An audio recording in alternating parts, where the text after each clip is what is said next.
আদম আলাইহিস সালামকে পৃথিবীতে পাঠানোর সময় কথা বলেছিলেন, ইম্মা ইয়াতিয়াকুম মিনকুম হুদান ফামান তাবিআ হুদায়া ফালা খাউফুন আলাইহিম ওয়া লা হুম যাও, দুনিয়াতে যাও, তোমাদের কাছে আমার পক্ষ থেকে মানবে হেদায়েত যাবে, কিতাব যাবে, কুরআন যাবে, নবী এবং রাসূলগণ যাবে। যদি তোমরা ওই হেদায়েত অনুসরণ করো, ফালা খাউফুন আলাইহিম ওয়া লা হুম ভয়ও থাকবে না, দুশ্চিন্তা হবে। ইসলাম হলো নিরাপত্তা, শান্তির গ্যারান্টি। আল্লাহ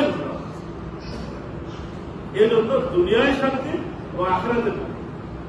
দুনিয়ার জীবনটা তো শেষ না, কি বলে বরাবর আবার জীবিত হতে হবে। ওটি প্রকৃত জীবন, যে জীবনে শুরু হবে কিন্তু কখনোই শেষ হবে। ওই জীবনে যিনি সফল হবেন তিনি হলেন প্রকৃত সফল।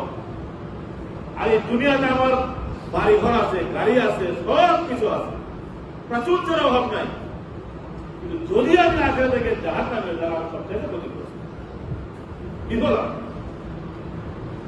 তাহলে আল্লাহ রাব্বুল আলামিন বান্দার প্রতি এত মায়াশীল যে নবী রাসূল কিতাব পাঠিয়ে দুনিয়ায় কিভাবে চললে শান্তি এবং মুক্তি হবে তাও দেখিয়ে দিয়েছেন, আর কোন পথে চললে আখেরাতে জান্নাত পাওয়া যাবে সেটাও।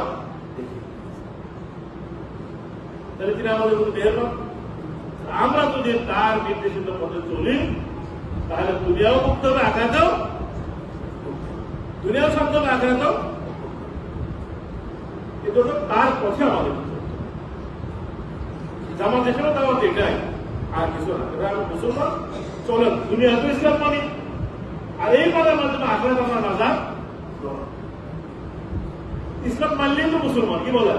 না মানলে কি মুসলমান? না মানলে তো মুসলমান মানতে হবে। আমরা মানি কোথায় মানি?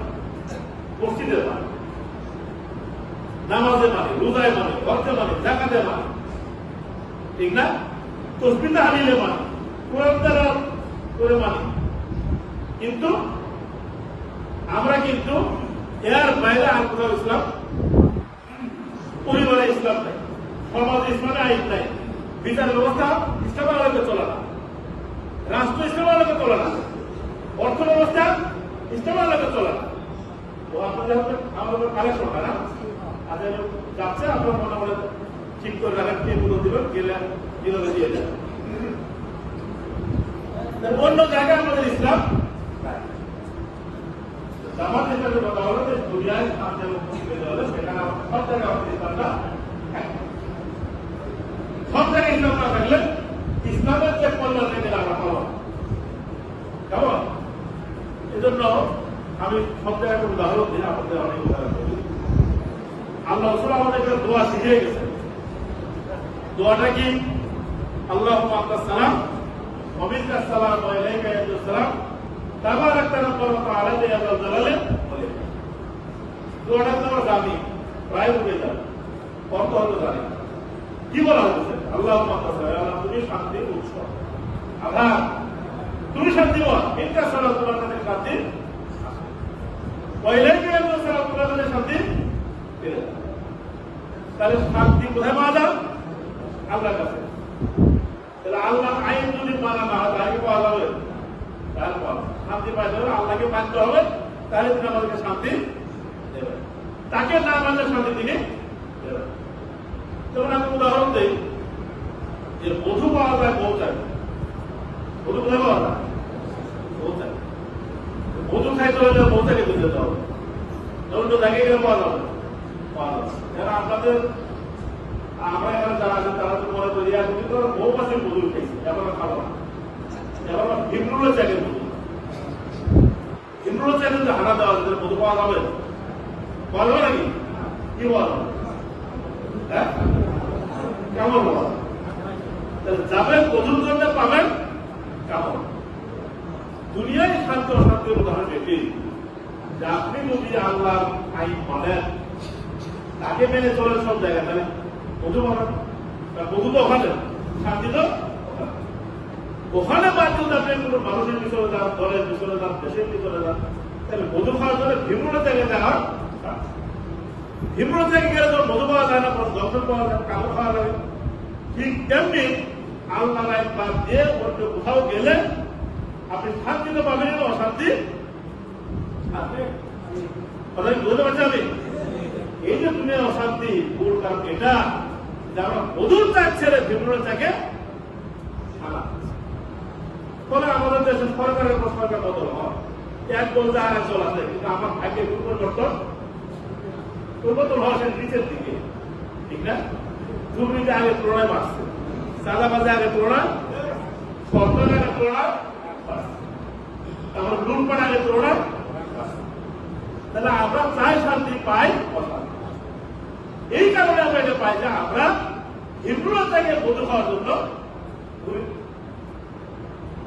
ফলে মধুরাতে আমরা আমার হিসাবে কথা হল যে আপনি যদি শান্তি এবং মুক্তি পেতে চান, দেশের উপর উন্নয়ন চান, তাহলে সব দিক থেকে ফিরে এসে ইব্রাহিম আলাইহিস সালাম যে ঘোষণা দিয়েছিলেন, ইন্নী ওয়াজজাহতু ওয়াজহিয়া লিল্লাযী ফাতারাস সামাওয়াতি ওয়াল আরদা হানিফা ওয়া মা আনা মিনাল মুশরিকিন। তিনি একবার সূর্যের দিকে গিয়েছেন, চন্দ্রের দিকে গিয়েছেন, তারকার দিকে গিয়েছেন, বলেছেন হয়তো এটা আমার রব, কিন্তু যখন এগুলো ডুবে গিয়েছে তিনি মনে করছেন না এগুলো আমার হতে পারে না, আমি সব কিছু বর্জন করে বাদ দিয়ে আমার চিন্তাকে শুধুমাত্র সে আল্লাহর দিকে নিবেদন করলাম। তিনি আকাশের অন্তর সিদ্ধি করেছেন, তিনি দিশা পেয়ে গেল। সুতরাং আমাদের যদি শান্তি এবং মুক্তি পেতে হয়, তাহলে এতদিন তো চিন্তা করেছি অমুক দলে গেলে শান্তি আসবে, অমুক দল ক্ষমতায় গেলে শান্তি আসবে, অমুক দেশের মতামত প্রয়োগ করে শান্তি আসবে, অমুক ইজম প্রয়োগ করে শান্তি আসবে, কোনটাই শান্তি আসবে না। ইব্রাহিম আলাইহিস সালাম আমাদের ঘোষণা করতে হবে সব দল ইন্নী ওয়াজজাহতু ওয়াজহিয়া লিল্লাযী ফাতারাস সামাওয়াতি ওয়াল আরদা হানিফা ওয়া মা আনা মিনাল মুশরিকিন। আমি আর ছেড়ে করবো না, সব দিক থেকে মুখ করে কেবলমাত্র একমাত্র ইসলামের দিকে আসবে, তাহলে শান্তি আসবে, মুক্তি আসবে। জামাত ইসলামের দাওয়াত এটাই।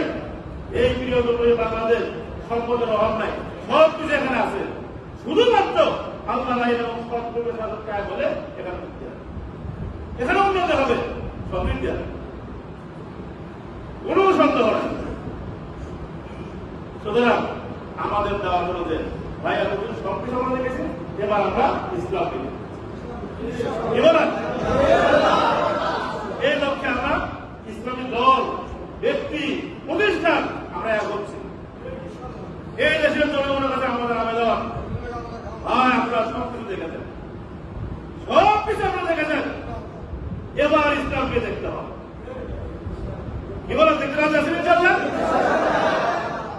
আর আসল খবর হলো আমাদের ভোট দিতে পারি, এবার ইনশাআল্লাহ ভোট দেওয়া যাবে।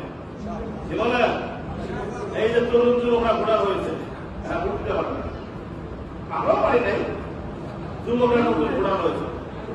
যুবকদের প্রতি আমার আহ্বান, তোমরা কিন্তু মুসলিম যুবক, সাধারণ যুবক, তোমরা এই 5ই আগস্ট বিপ্লব সাধন করে দেশকে একটি দিশা দিয়েছে, তোমাদের দায়িত্ব শেষ হয়ে যায়, আরেকটি বিপ্লব ঘটাতে হবে তোমাদেরকে। সেই বিপ্লব হবে ইসলামী বিপ্লব, সেই বিপ্লব হবে কোরআনের বিপ্লব। বাংলাদেশ ইসলাম প্রতিষ্ঠা করে আমার তোমাদের ইসলাম আমার বুড়ো হয়ে যাচ্ছে, তোমরাই জাতির কর্তা, তোমরা সামনে থাকবে, আমরা তোমাদের পিছিয়ে থাকবে, তোমাদেরকে নেতৃত্ব দিয়ে আমরা এই দেশটাকে গঠন করতে চাই, এই দেশ থাকতে। সুতরাং এই সমাজ পরিবর্তন যুবকদের আমরা বড়রা বুদ্ধি দিব, পরামর্শ দিব, যারা লাগে দিব, যুবকদেরকে ময়দানে ঝাঁপিয়ে পড়তে হবে।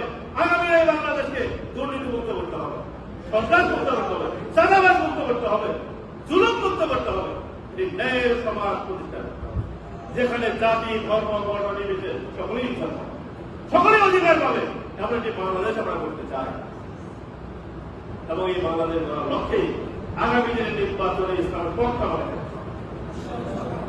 ইনশাআল্লাহ। 2 নম্বরের কথা হলো যে আমরা আমাদের এলাকার হক, আপনি হক আছে না? এই হক আছে কিনা? আমার এই হকটা আমি আমার দাবি করতে কি বলেন? এতদিন দান করেছেন, আমি ওইভাবে আসতে পারি নাই, এলাকা নির্বাচন আমি করেছি, এভাবে প্রস্তুতি আমার ছিল না, হঠাৎ করে করেছি। এবার আমি প্রস্তুতি নিয়ে নির্বাচনে নামছি ব্যবস্থার পক্ষ থেকে। আপনাদের কাছে আমার আত্মীয়তার দাবি, আপনাদের কাছে আমার প্রতিবেশীর দাবি, আপনাদের কাছে আমার এলাকার দাবি, এই 3 দাবিদার হকদার আমার হকটা বুঝেন। এবার আমাকে মাহবুব করার নাই ইনশাআল্লাহ। আমার দাবি হলো এই যে আপনারা নির্বাচন আমাকে সমর্থন দিবেন এবং এলাকায় নির্বাচনের দায়িত্ব আপনাদেরকে আপনাদের আমি একা পারবো না, সবাই দায়িত্ব নেওয়া সম্ভব, কি বলে ঠিক না? তাহলে এই দায়িত্বটা আপনার গ্রহণ করবেন নাকি আল্লাহ? আমার কথা আছে, আল্লাহ আমাদের সকলকে সুবিধা করুন। ওয়াকিরা দাওয়ানা আলহামদুলিল্লাহ আলামিন। আমার জন্য দোয়া করুন, আল্লাহ যেন সুস্থ রাখে, দিনের মধ্যে রাখে, আপনাদের খেদমত করার মধ্যেই রাখে। আপনাদের জন্য দোয়া হলো আল্লাহ আমাদের সকলকে দুনিয়া জন্য আমরা শান্তি পাই, আর বিশেষ করে আখের জন্য আল্লাহ আমাদেরকে নাজাত দেয়। এই দোয়া সকলের জন্য। ওয়াকিরা দাওয়ানা আলহামদুলিল্লাহ আলামিন। আসসালামু আলাইকুম ওয়া রাহমাতুল্লাহ।